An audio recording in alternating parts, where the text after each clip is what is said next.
Hi guys! Welcome back to my channel.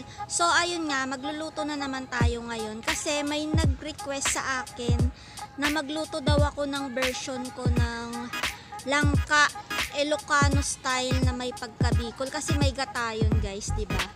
So natuto kasi akong magluto ng may gata nung napangasawa ko yung asawa ko, nung nag-asawa ko syempre. Bicol siya. Doon ako natutong magluto ng mga may gata. So may nag-request sa akin na langka ng version ko. So ayun na nga, gagamit tayo dito ng kalamansi kasi ang gagamitin nating sangkap dito is hindi pork, hindi chicken. Gagamit tayo dito ng sardinas guys. Masarap ang sardinas at saka lalagyan natin siya ng labahita. So para mawala yung langsa niya, gagamitan natin siya ng kalamansi at saka igigisa natin siya. Kasi yung version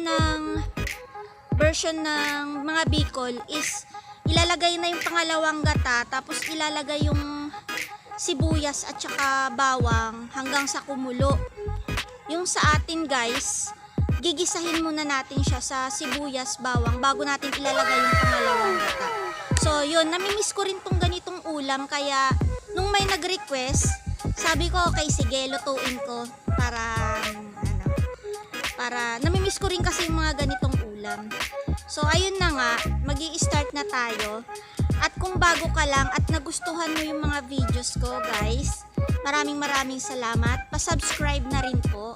At i-click mo na ang bell button para lagi kayong updated sa mga bagong upload ng mga videos ko guys.